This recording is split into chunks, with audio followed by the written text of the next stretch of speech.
con un entorno competitivo abierto.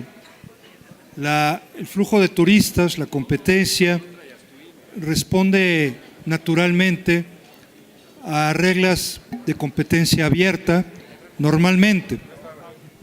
Sin embargo, no somos ajenos a un escenario en donde pareciera ser, como decía un buen amigo, que los tigres se vuelven vegetarianos, en referencia al proteccionismo que hoy abrazan países como Estados Unidos, como el Reino Unido. Es para nosotros un honor, entonces, tener la posibilidad el día de hoy, de primera mano de la Secretaría de Economía, de tener una revisión de dónde estamos parados con este tema central de la agenda nacional, que es la renegociación del Telecán, ¿no? También llamada a golpe de Twitter, ¿no? Para ello, en conversaciones con el secretario de Economía, un muy buen amigo de la industria turística, Ildefonso Guajardo, nos hizo el favor de disculparse con nosotros, porque él está en Davos en este momento, pero nos hizo favor de designar al doctor Fernando López Portillo, doctor por la Universidad de Anáhuac, por cierto, quien es el director general de Planeación y Evaluación, y por cierto también es un conocido de esta industria porque trabajó en la Secretaría de Turismo hace algunos ayeres, para que nos haga favor de compartir esta perspectiva sobre la renegociación de Telecán. Fernando, bienvenido, muchas gracias. Es tuyo el micrófono. Yo gustoso atiendo la instrucción porque lo señalaba Paco. Estuve en la Secretaría de Turismo, estuve en Fonatur, soy egresado de la Anáhuac, así que estoy en casa. Déjenme, ¿quién me va a ayudar cambiando las láminas, por favor? Déjenme aprovechar estos minutos para ubicar el tema, dado que al revisar la prensa o la televisión o las redes de lo que está sucediendo con respecto al Telecán, recibe uno múltiple información contradictoria, altamente contradictoria. Entonces, creo que los parámetros que nos pueden ayudar a todos para visualizar de mejor manera el asunto y entender hacia dónde se va a comportar la negociación, tiene que ver con separar la negociación técnica, la que se está celebrando en las rondas, con lo que está sucediendo en la realidad macroeconómica, lo que nos están indicando los datos, y también pues lo que es el entorno político que naturalmente influye y decide mucho de lo que está sucediendo en la negociación. Veamos rápidamente esto, solo que nos sirva de contexto. Miren, la negociación en realidad lleva 5 meses. Hemos celebrado 6 rondas y decimos una media porque hicimos una ronda muy especializada en Washington en diciembre. Se está trabajando en este momento, como ya se indicaba hace unos minutos, en Montreal, la 6ª ronda. Lo más importante es que inició la negociación técnica. Nos sentamos, expertos de los 3 países, a buscar la mejoría del tratado que actualmente tenemos vigente y que viene desde 1994. Pero uno diría, oye, ¿y eso qué tiene de éxito? Basta leer las declaraciones del presidente de los Estados Unidos para darse cuenta que su postura genérica era: el Telecán es el peor tratado jamás firmado por los Estados Unidos. Ese es el arranque.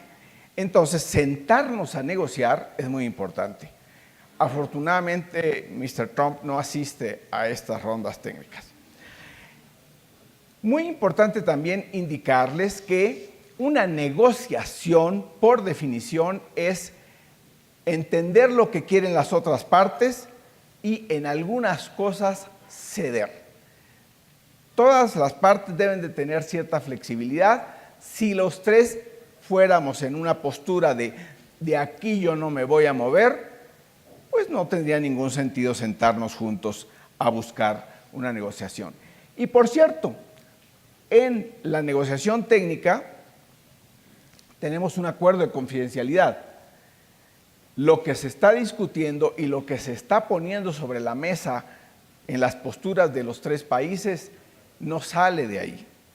Así que mucho de lo que vemos en los medios son algunos datos de lo que se está viendo y muchísima especulación. Así trabajamos. Tenemos a los titulares, 3 responsables de gobierno. En el caso de México es el secretario de Economía, el responsable lo nombró el presidente de la República. Luego ellos pusieron jefes técnicos de la negociación, los que están en el día a día llevando la negociación, y se trabaja con mesas temáticas. Se fueron abriendo diversos temas conforme al capitulado del viejo Telecán y lo que se quiere poner en el nuevo. Cada una de esas mesas, y esto es muy importante tenerlo en la cabeza, se compone de los negociadores, técnicos en negociación, así como suena, y representantes gubernamentales de todas las secretarías y entidades que tienen que ver con ese tema. Esta es una de las mesas, tenemos 30 trabajando. El punto fundamental es que la negociación es entre gobiernos. A pesar de todas las declaraciones empresariales que vemos, contamos con un cuarto de junto, o sea, cada país instala un cuarto al lado donde van representantes empresariales, van expertos, académicos, que colaboran con la toma de decisiones, pero los que deciden al final son las partes gubernamentales. Esto es fundamental.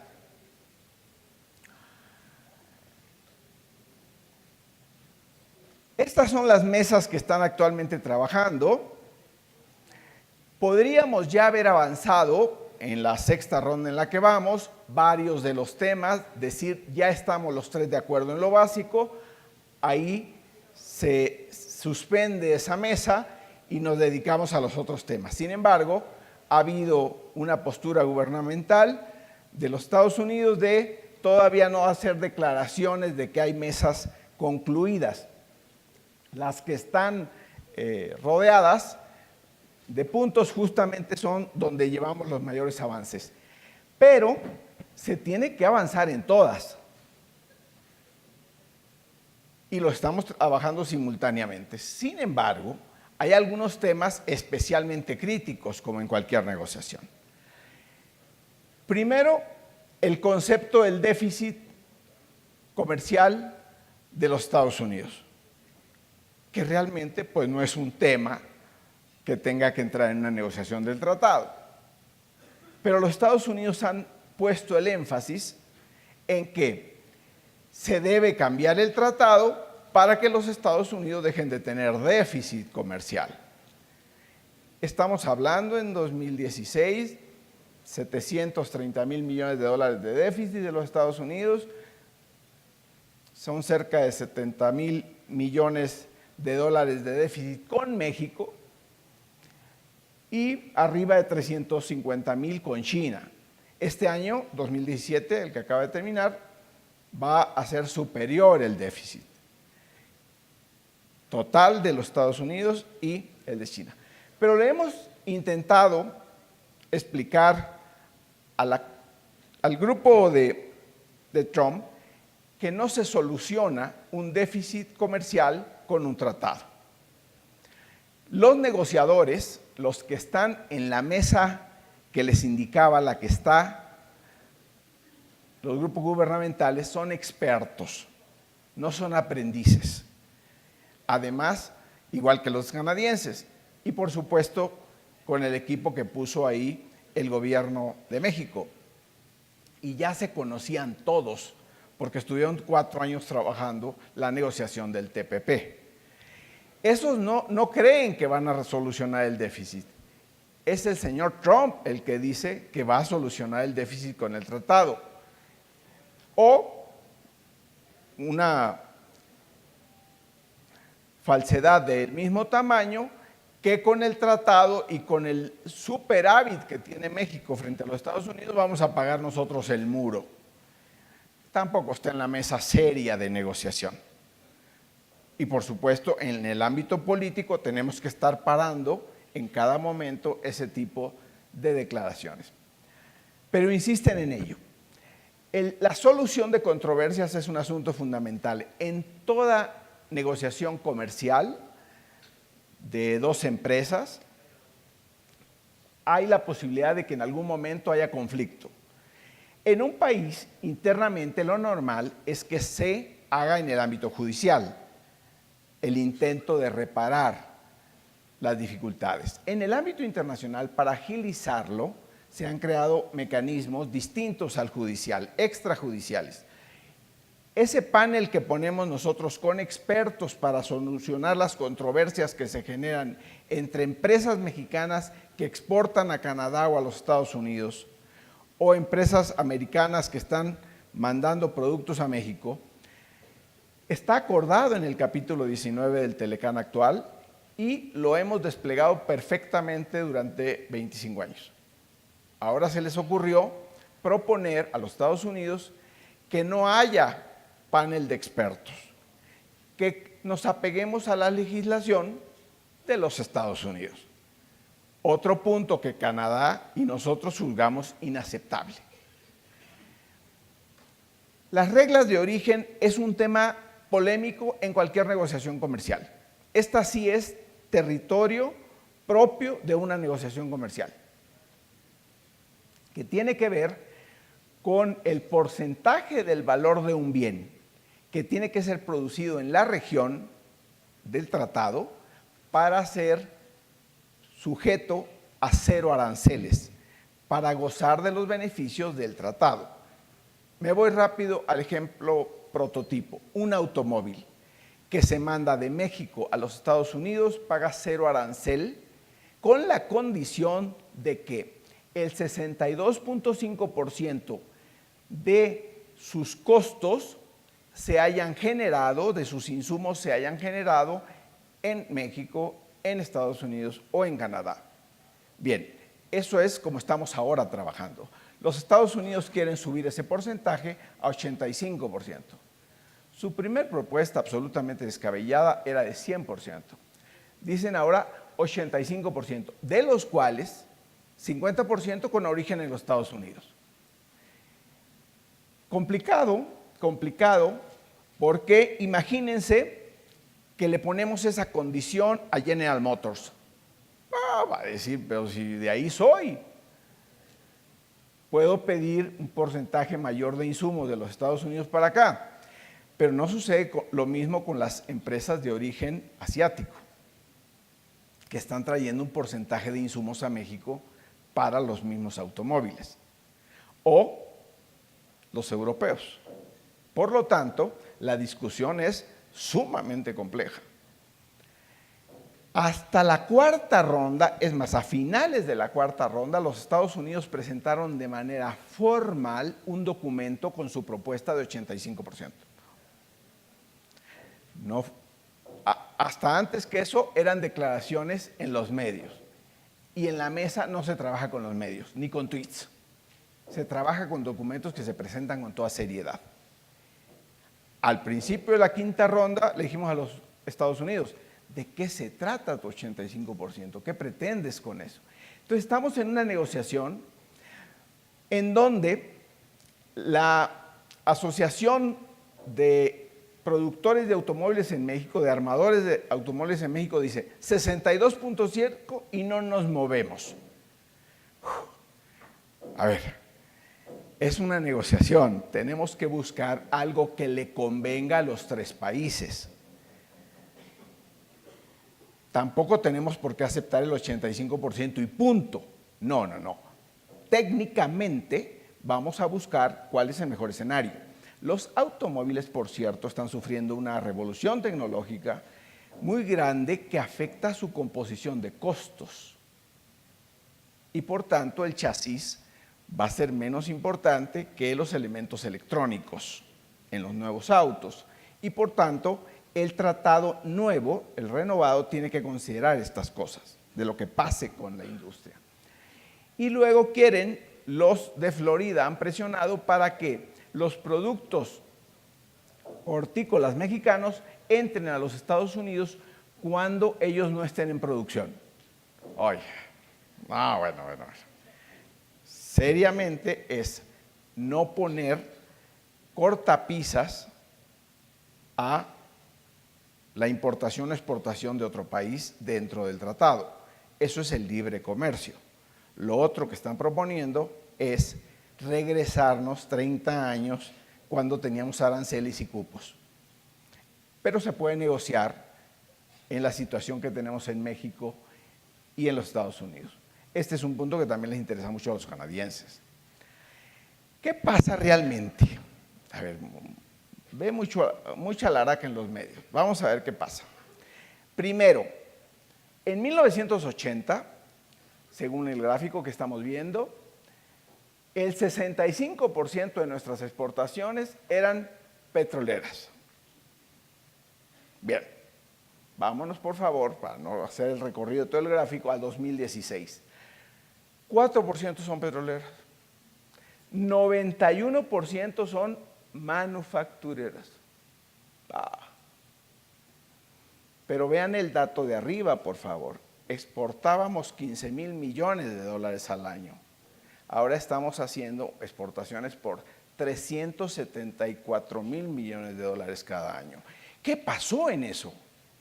Una sola cosa: Tratado de Libre Comercio de América del Norte. Esa imbricación que tenemos las tres economías tiene un punto fundamental, que esas manufacturas no son bienes terminados en su mayoría, son insumos.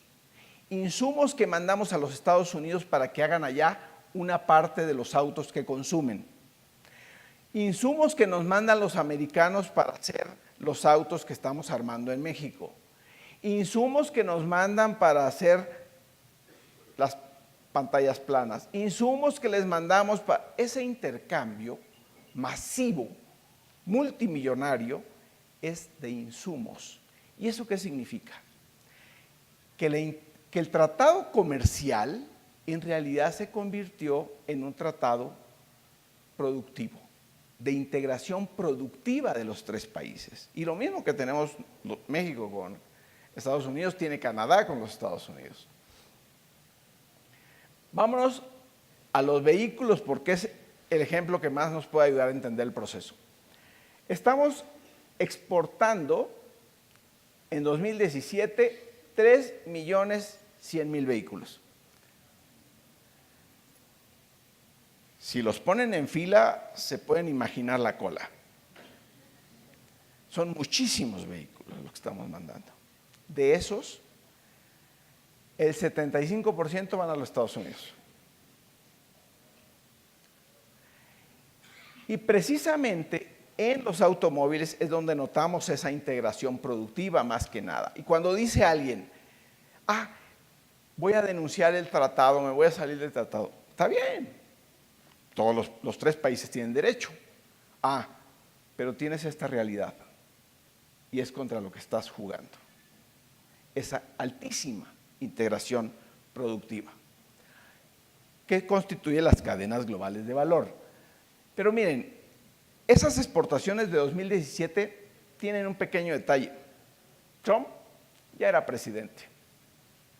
A pesar de todo lo que dice y todo lo que tuitea, le exportamos más de 2 millones de vehículos. Pero recibimos mucha inversión extranjera. El año pasado, entre enero y septiembre, todavía no tenemos el registro, lo construimos en la Secretaría de Economía, recibimos 21,700 millones de dólares de inversión extranjera. Acumulados en esta administración, como en ninguna otra, llevamos 163,000 millones de dólares.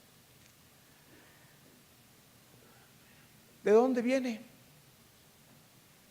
Así es, mayoritariamente de los Estados Unidos. Eso es lo que está puesto sobre la mesa cuando estamos hablando de un tratado de libre comercio con los Estados Unidos. Agregué un gráfico, porque les va a interesar a los de la industria, que también se ha elevado mucho el comercio de servicios entre México y Estados Unidos. Lo que importan los Estados Unidos, pues, es que vengan americanos a nuestro país. Ese gran incremento es lo que estamos hablando de esos 54.600 millones de dólares.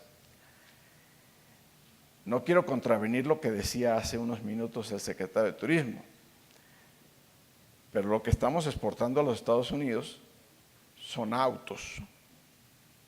Muchos turistas vienen, y eso le llamamos exportación de servicios, pero nos deja mucho más la manufactura.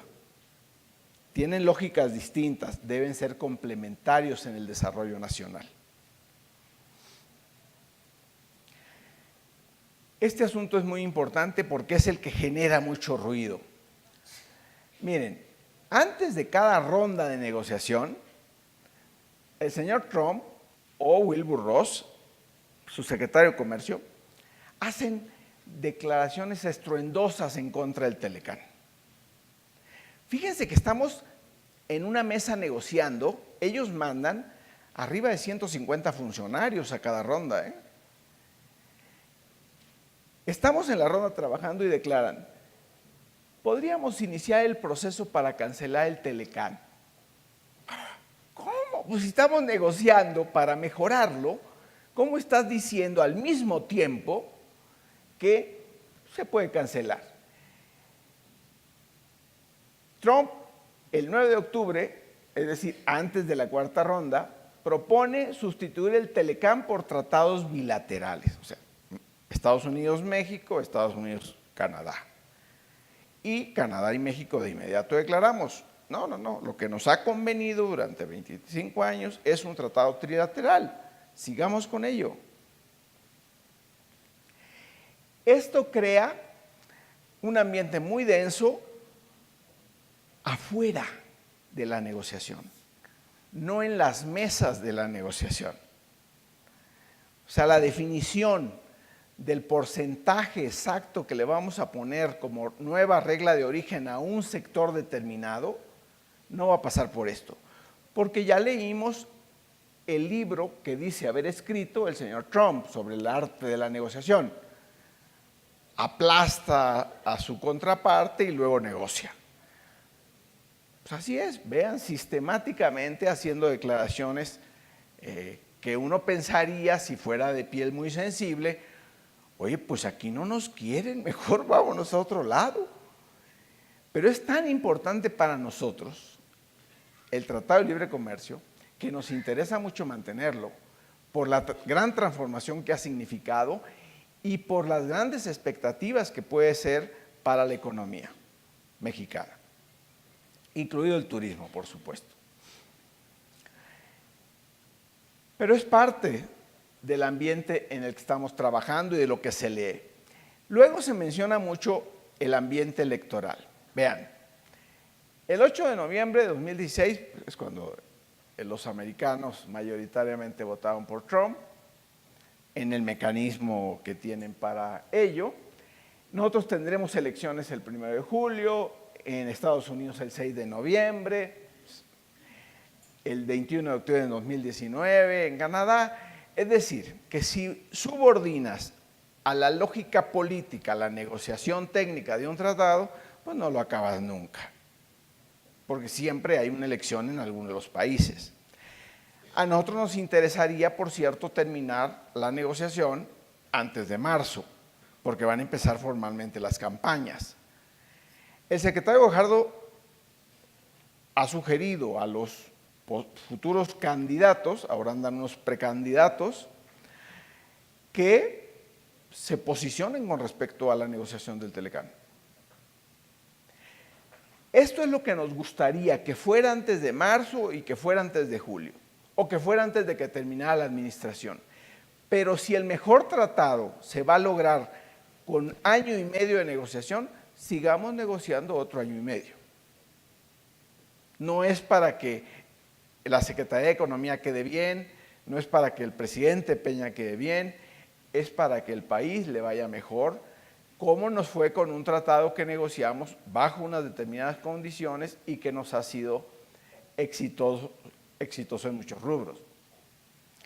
Las elecciones no son menores en los Estados Unidos, aquí son muy importantes, por supuesto, elegiremos presidente y cámaras, pero en Estados Unidos también se cambiará la Cámara de Representantes. Frente a los resultados del 8 de noviembre del 2017, donde los demócratas ganaron posiciones importantes, no mayúsculas, pero posiciones muy relevantes, hay analistas que dicen que pudieran los republicanos perder la mayoría en las cámaras que ahora tienen.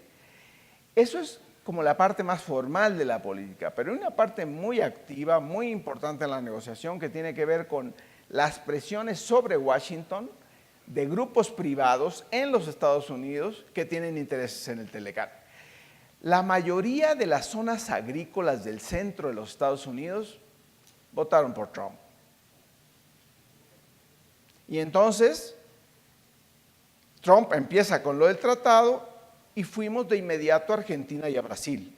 Y les dijimos, oigan, ustedes nos pueden surtir soya, maíz amarillo, lo que quieras mañana. ¿Y qué hicieron los agricultores americanos que nos venden más de 47 mil millones de dólares cada año? Pues arrancaron a Washington a decir, oigan, no vayan a quitar el tratado, porque ahí tenemos el negocio nosotros. Pero esos son los agricultores. Y los de la industria automotriz también fueron a Washington. Y todo el comercio de frontera que trabaja con México. Imaginen 2 segundos qué sucedería con Walmart sin tratado, con Costco sin tratado.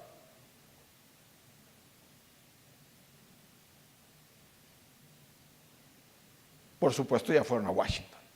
Esa presión es muy importante, porque además son votos, porque hay muchos millones de empleos ligados al comercio con México. Veamos qué pudiera llegar a pasar de lo peor. Que los Estados Unidos denuncien el Telecán. Es decir, que apelen a la cláusula 2205 y dicen yo me quiero salir del Telecán. Muy bien, pasarán 6 meses para que ello ocurra. Cuando ocurra, nos salimos todos del Telecán, seguimos en tratado con Canadá y nos vamos a los términos de la Organización Mundial de Comercio, en donde pondremos aranceles y pondrán los americanos aranceles, pero trabajaremos con la nación más favorecida.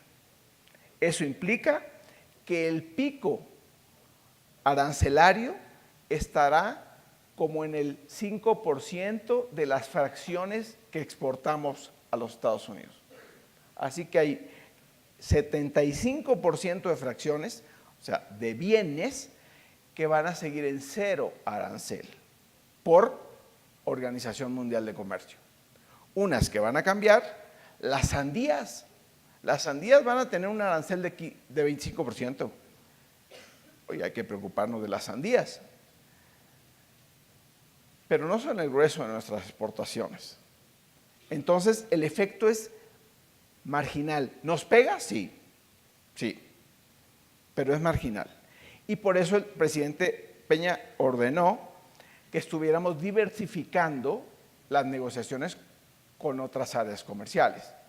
Ayer se anunció que estamos trabajando ya muy en firme para cerrar el TPP, un tratado comercial que inició Obama con 12 países, incluidos los Estados Unidos, por supuesto, y que, entrando a la presidencia Trump, dijo que se salía. Malo para ellos, porque con Japón al frente y todos los 11 países estamos trabajando el mismo tratado sin los Estados Unidos. A nosotros nos va a convenir, porque vamos a hacer el puente para muchas cosas hacia los Estados Unidos si mantenemos el Telecán. Bien, otra posibilidad, que México y o Canadá, o juntos, como hemos trabajado muchas cosas, nos retiremos de la mesa. Nos retiremos, oigan, de la mesa de negociación, no del tratado. ¿Por qué? Porque ya no querramos seguir escuchando los excesos de algunas de las posturas de los Estados Unidos. Y entonces ahí se suspenden las mesas y las reanudaremos cuando encontremos puntos de contacto.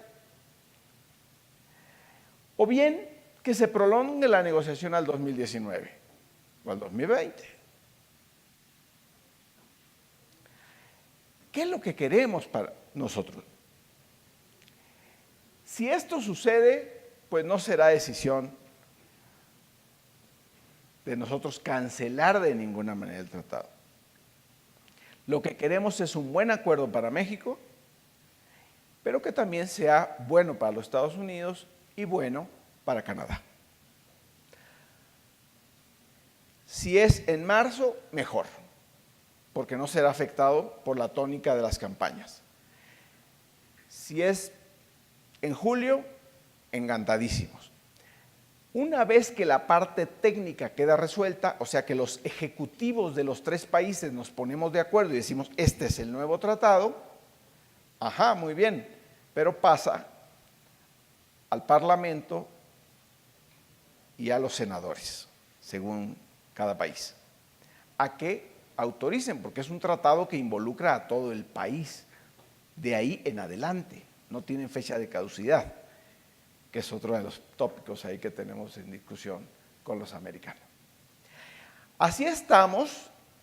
Cuando lean, por favor, o escuchen en la televisión o en la radio sobre el tratado, consideren algunos de estos elementos y les va a ser mucho más fácil entender en dónde estamos y hacia dónde vamos y qué actores se están moviendo.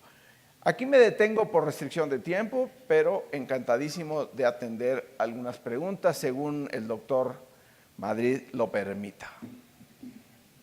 Pues sobre todo un aplauso.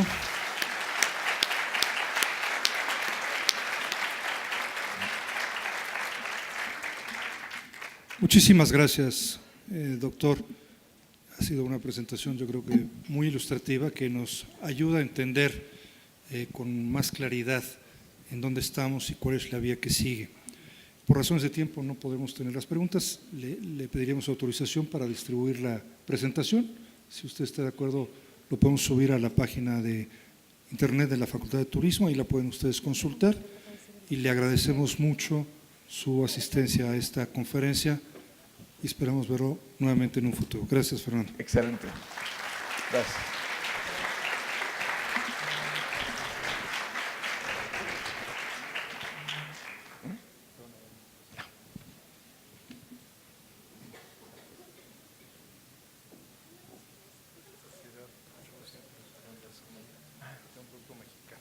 Ándale, qué bien. Gracias. Muy bien, vente a la foto, vente a la foto. Hola.